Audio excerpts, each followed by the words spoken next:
apakah selamanya saya bakal jadi pegawai kontrak? Orang bisa dikontrak terus soalnya ya.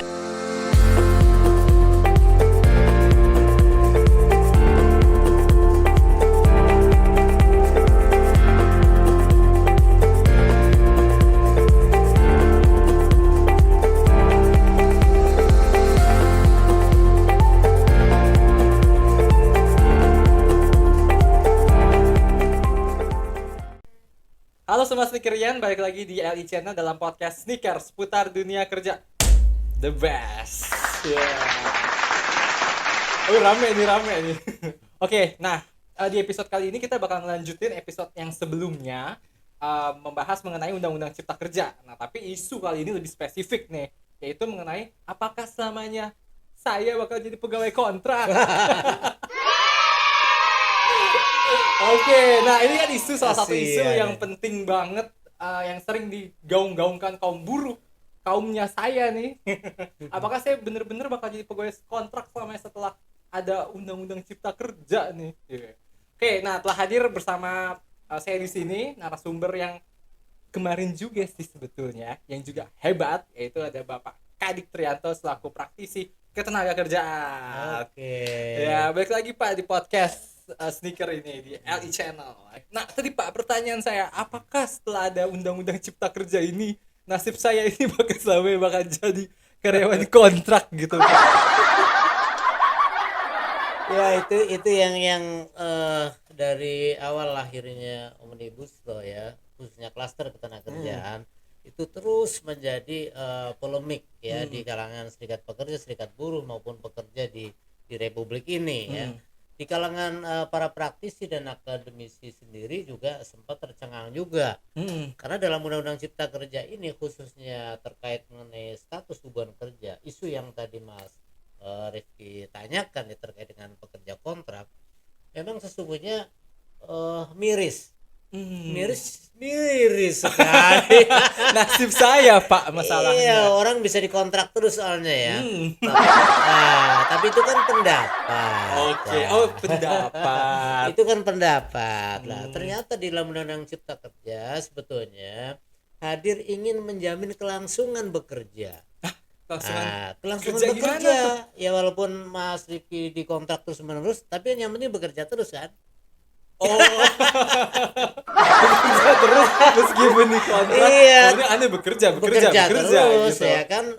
Nah, soal kontrak itu kan soal status. Status hubungan kerja di negeri kita ini dalam Undang-Undang Ketenagakerjaan kita dari 1469, 13 2003, sekarang 11 2020 tentang Undang-Undang Cipta Kerja.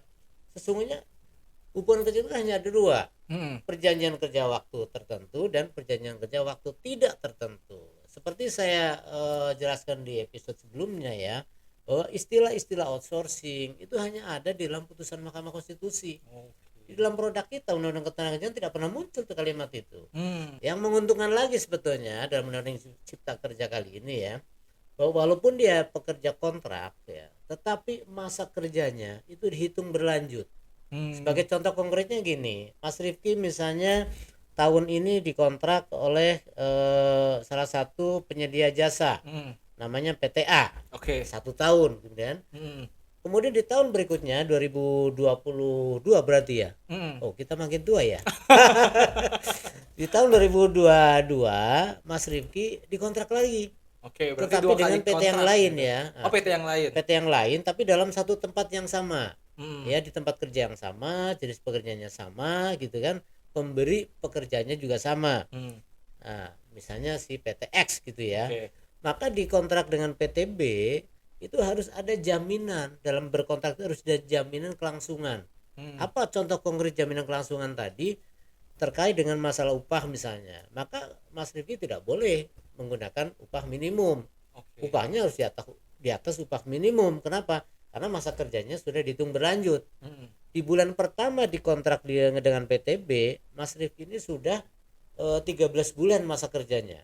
Berarti Mas Rifki sudah mempunyai kesempatan untuk memperoleh hak-hak sebagaimana karyawan tetap.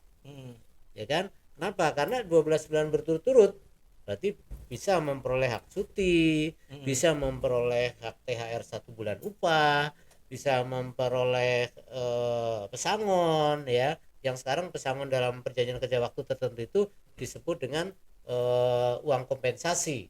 Nah di Oke. dalam Bentar, Pak. Oke. Jadi di dalam PKWT itu ada pesangon. Ya, tapi diistilahkan bukan pesangon, tapi Hmm. uang kompensasi. Uang kompensasi. Ya, Oke. karena kalau di dalam Undang-Undang 13 itu tidak muncul. Oke. Jadi kalau pekerja dengan sistem kontrak atau perjanjian kerja waktu tertentu itu nggak punya hak apa-apa. Begitu habis kontrak ya selesai. Iya. Besok dikontrak lagi 0 tahun lagi. Oke. Tapi untuk di Undang-Undang Cipta Kerja enggak. Besok dikontrak lagi dengan jenis pekerjaan yang sama, maka dia dihitung masa kerjanya. Nah, Oke. ini yang saya sebut di episode yang lalu, ada muatan-muatan putusan Mahkamah Konstitusi nomor 27 tahun 2011. Ya, 2011 ya. Iya, betul. Ya, itu dimuat di dalam Undang-Undang Cipta Kerja untuk memberikan pelindungan. Itu salah satu. Nah, Oke. yang lainnya, keuntungan yang lainnya memang di dalam berkontrak tadi ya kan, kalau di undang-undang yang sebelumnya 13/2003 itu 2 kali kontrak untuk 3 tahun paling lama, tetapi di Undang-Undang Cipta Kerja diperpanjang lagi. Oke. Ya, tidak dibatasi berapa kali kontraknya, yang penting akumulasinya 5 tahun. Persoalannya setelah 5 tahun kontrak saya jadi lagi. apa nih? Iya, persoalannya kan itu. Maka buruh kan terus menanyakan, nah kalau sudah 5 tahun gimana Pak? Kan gitu kepada pengusahanya. Ya Anda masih saya kontrak lagi. Jadi jadi kontrak seumur hidup gitu, Iya, Pak. itulah yang menjadi persoalan di Nah, dia. iya. Oke, kontrak. Ya nasibmu ya. Iya, aduh. Terus Pak, misalkan kita kan saya dikontrak-kontrak terus, berarti kan artinya tidak ada jaminan, maksudnya kapan aja perusahaan mau pecat ya berarti bisa aja terjadi gitu kan. Betul. Nah, berarti tapi dengan adanya Undang-Undang Cipta Kerja ini, karena di Undang-Undang 13 sebelumnya itu tidak ada misalkan uang kompensasi atau uang pesangon betul. itu, dengan adanya Undang-Undang Cipta Kerja ini at least ketika saya 3 tahun kontrak ternyata saya diputuskan, saya masih bisa dapat uang kompensasi yang sebelumnya Betul. saya nggak dapat. Nah, gitu ya, Pak. besaran uang kompensasi sama dengan orang dengan status perjanjian kerja waktu tidak tertentu atau karyawan tetap. Jadi istilah yang menarik sebetulnya pesangon, tetapi di dalam Undang-Undang Cipta Kerja ini tidak dikatakan sebagai uang pesangon, tapi uang kompensasi.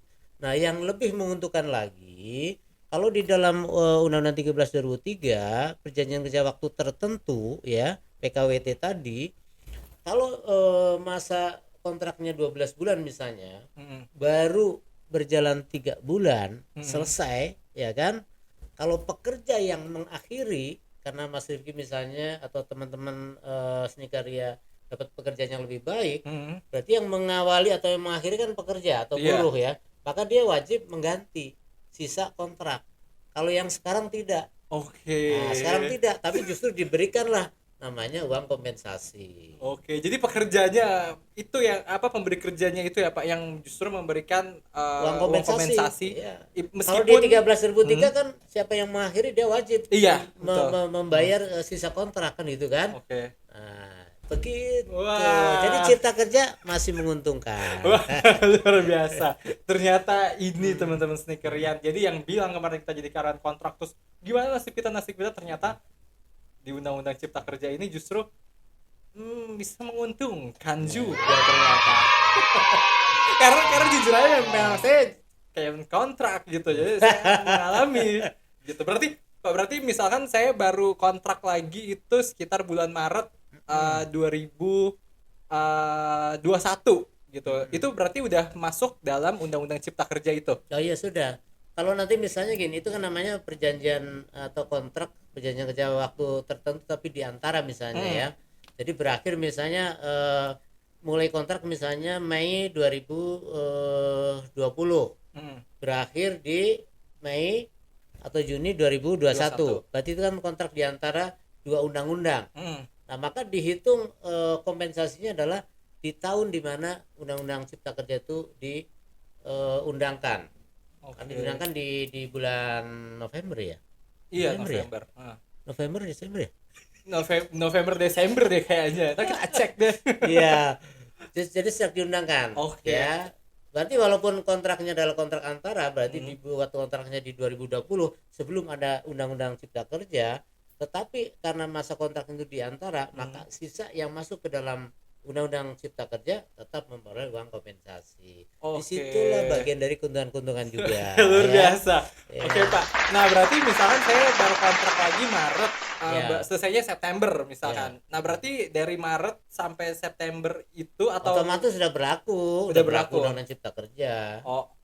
Atau dari Januari dihitung kompensasinya itu Januari atau Maret itu? Februari karena Undang-Undang Cipta Kerja kan November ya diundangkan. Kemudian itu kan harus dijalankan dengan peraturan pemerintah. Nah, kita lahir PP 35 2021 di mana diundangkannya di 2 Februari 2021. Berarti orang yang berkontrak setelah Februari itu memperoleh kompensasi.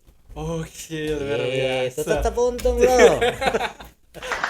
Nah, sekarang kita ngomongin lagi terkait kompensasinya ini berapa sih Pak sebenarnya besaran kompensasi yang didapatkan pekerja ini?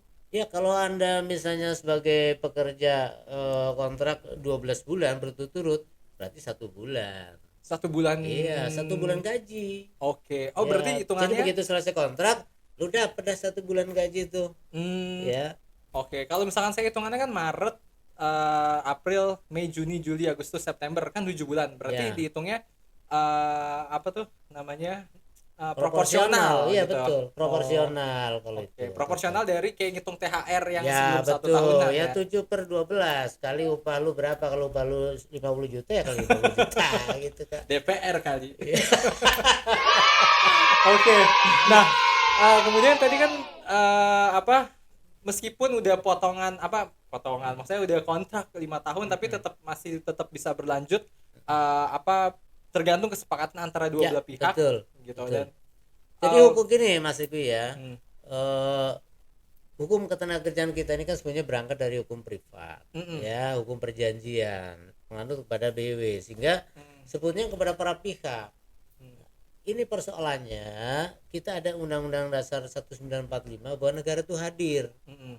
Nah, sebetulnya dalam kontrak seperti ini tidak boleh satu orang pun tuh mencampuri.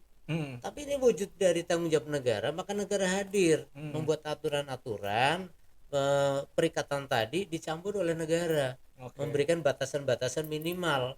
Agar apa? Agar warga atau masyarakat atau pekerja dalam hal ini yang berkontrak itu terlindungi hak dasarnya. Kan hak dasar orang bekerja itu satu, memperoleh upah yang layak. Diaturlah ada namanya upah minimum kan itu kan. Kemudian memperoleh hak dasarnya itu jaminan sosial. Ya kan, baik itu BPJS maupun BPJS TK, memperoleh jaminan keselamatan bekerja. Ini kan hak dasar nih, ini hak dasar yang merupakan hak asasi. Jadi ini yang harus dipatuhi oleh para pengusaha. Jadi kalau ada pengusaha yang masih membayar upahnya di bawah UMP, dia melanggar hak asasi manusia itu. Aduh. Kayaknya masih banyak nih. Ya. Oke, Pak, tapi misalkan kita ada kan banyak perusahaan gitu kan Pak, maksudnya apakah selama ini Bapak sebagai praktisi ketenagakerjaan masih menemukan perusahaan-perusahaan yang mungkin kan UU Cipta Kerja ini kan baru gitu kan, November dan Februari ada undang-undang turunannya. Nah, selaku Bapak praktisi ketenagakerjaan, Bapak pernah nggak sih menemui kasus-kasus ternyata masih banyak perusahaan-perusahaan ini yang belum menyesuaikan tadi aturannya yang ke-13 menuju undang-undang Cipta Kerja ini? Ya, bukan hanya itu ya Mas Fikri ya. Jadi justru ada juga serikat pekerja, serikat buruh yang meminta jangan dijalanin dulu dong PP 35-nya kan gitu kan. Jangan dijalanin dulu dong PP 36 dan seterusnya. Kenapa? Karena ada hal-hal juga yang memang sebelumnya sudah berikat. Maksud saya gini, perusahaan itu sudah membuat namanya PP, peraturan perusahaan. Dan juga ada juga yang sudah membuat PKB, perjanjian kerja bersama antara serikat pekerja dengan pengusaha. Dan PKB-nya masih berjalan, artinya belum masa berlakunya itu masih ada. Nah, tetapi pengusaha ingin cepat-cepat menerapkan Undang-Undang Cipta Kerja dalam hal ini PP 35 misalnya ya, terkait dengan pesangon, terkait dengan PKWT dan seterusnya. Nah, justru kaum buruh dirugikan dalam hal ini. Kenapa? Kalau saya sebagai seorang buruh ya, saya udah mau memasuki masa pensiun, saya udah berhitung-hitung tuh jauh-jauh hari, wah nanti uang pensiunan saya sekian nih, buat beli ini, buat beli itu, buat usaha ini, buat usaha itu. Tetapi dengan Undang-Undang Cipta Kerja khususnya PP 35 itu justru menurun. Nah, makanya inilah ada satu titik rawan di mana sebetulnya para pihak itu harus jujur. Pengusaha juga harus jujur, pemerintah juga harus fair. Dalam artian mensikapi adanya hak dasar tadi. Oke. Ya, orang sudah bekerja lama bertahun-tahun ketemu dapat uang pensiun gede dong. Iya. Ya, begitu lahir undang-undang ini Junto PP 35, kok pesangon saya jadi kecil nih. Nah, rugi. Itu yang Iya. sekarang menjadi problem. Ada beberapa case itu sampai ke DPRD gitu ya, meminta agar pengusaha itu jangan menerapkan itu dulu sampai dengan masa berlakunya PKB atau PP itu habis. Oke. Nah, itu habisnya kapan tuh, Pak? Ya kan kalau PP PKB kan 2 tahun. Ya, Oke. kalau sekarang baru berjalan 1 tahun, berarti 1 tahun lagi tunggulah. Ya kan, PP 35 dijalani di mana? Di internal perusahaan di mana PP PKB itu dijalani. Oke, menarik banget Pak. Khususnya saya sendiri sebagai pekerja kontrak, akhirnya merasa tercerahkan Ya, juga. halaman 1, halaman 2 pun masih seperempat. Masih seperempat. Masih panjang. Betul. Gitu Masih, ya. aduh, saya masih banyak sebenarnya pengen tanya-tanya lagi tentang apa terkait karena saya juga pekerja gitu kan. Tapi bukan bicara soal nasib dulu nih ya. Iya. saya representatif kayaknya nih Pak. Iya. Oke, nah Sobat Sneakerian yang ada dimanapun yang lagi nonton podcast ini, nah kita bakal sambung lagi nih episode-episode ini di episode-episode berikutnya yang bakal masih ngupas tuntas tentang Undang-Undang Cipta Kerja ini. Oke, nah kalau gitu jangan lupa like, comment, dan subscribe di LI Channel di YouTube, dan juga jangan lupa follow sosial media kita di Instagram lichannel.id. Sampai ketemu Sobat Sneakerian. Sneaker.